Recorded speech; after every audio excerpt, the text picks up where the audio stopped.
राधा नाम कई युगों से चलता आ रहा है, लेकिन राधा नाम की इतनी महिमा और एक संत के प्रति इतनी भीड़ और श्रद्धा कभी नहीं देखने को मिली, और ना ही केवल राधा नाम सुनकर लोगों को इतनी गति से बदलते हुए देखा है। महाराज जी, आप उस युग में आए हो जिस युग में हम हैं। गुरुदेव भगवान, भगवान का प्रभाव जागृत होता है। भगवान तो सबके हृदय में है, तो भगवान का प्रभाव जागृत होता है। जैसे वही बात आप जानते हैं, आप बोले तो उसका प्रभाव नहीं पड़ेगा, और इनके वाणी में भगवान जागृत हो चुके हैं, तो वही बात ये बोलेंगे तो हजारों लोगों के ऊपर प्रभाव पड़ जाएगा। तो उसमें बात भगवान के प्रभाव की है। भगवान तो सब में है। कौन सा ऐसा जीव है जिसमें भगवान नहीं है? ना, सब में भगवान। तो सब भगवान के ही तो रूप हैं, तो सब भगवान के ही अंश अवतरित हुए हैं, सब भगवान के अंश से अवतरित हुए हैं। अब भगवान जहां जितना प्रकाश कर देते हैं, किसी को प्रकाशित किया 100 आदमी को बदल दिया, किसी संत को प्रकाशित किया 1000 आदमी को, किसी को प्रकाशित किया देश का देश बदल, तो वो भगवान का प्रभाव होता है, वो भगवान का प्रकाश होता है, व्यक्ति का नहीं होता। इस व्यक्ति का प्रभाव नहीं है, उस परमात्मा का प्रभाव है। वो चाहता है तो उस वाणी में बैठ करके जीव का मंगल कराने लगता है। वो चाहता है तो नाम का प्रकाश होने लगता है। क्या राधा नाम हम ही ने पहली बार लिया? क्या बहुतों ने लिया है, बहुतों ने गाया है, महिमा गाई है।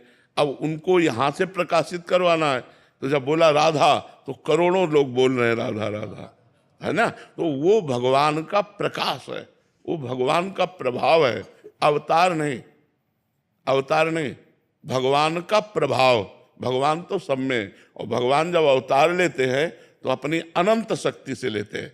दुष्टों का संहार करना, भक्तों को सुख देना, प्रेममयी लीला करना, मतलब वर्षा कर देते हैं भगवान जब अवतार लेते हैं। घोर पापियों को भी भगवान परम पद देते हैं, बिना साधना के भी परम पद देते। अवतार एक अलग चीज है। अवतार का मतलब होता है स्वयं भगवान पधारे हैं। हम लोग सब भगवान के अंश हैं, तो जहाँ की जितना प्रकाश हुआ उतना प्रकाशित होने लगता है, तो उसी प्रकाश को लक्ष्य करके हम कहते हैं कि ये तो भगवान ही है, क्योंकि भगवान का प्रकाश हो रहा है। इस लेकिन भगवान नहीं है, वो भगवान का अंश है।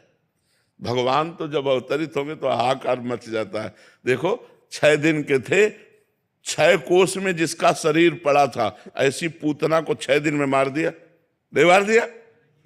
अच्छा, अपने को कहा जाए कि 100 किलो अंगुली में उठाओ, तो इस छिंगुली अंगुली में भगवान ने 7 दिन 7 रात गिरिराज महाराज को धारण किया। एक पूरा संपूर्ण ब्रजमंडल की रक्षा की कि नहीं की? तो भगवान है, हम सब भगवान के अंश हैं। अब अंश में जहां जितना प्रकाशित हुआ, तो हम लोग उस प्रकाश को देखकर बोलते हैं कि ऐसी क्षमता मनुष्य में नहीं होती, ये तो साक्षात भगवान है। उस प्रकाश को देख करके, पर वो साक्षात भगवान नहीं है, भगवान तो साक्षात कुछ और है। हम सब भगवान के अंश हैं। अब वो अंश का भाव शरीर को लेकर है। शरीर का राग हट जाए तो भगवान नहीं है उसमें, और कोई थोड़ी बैठा हुआ है, वही बैठे।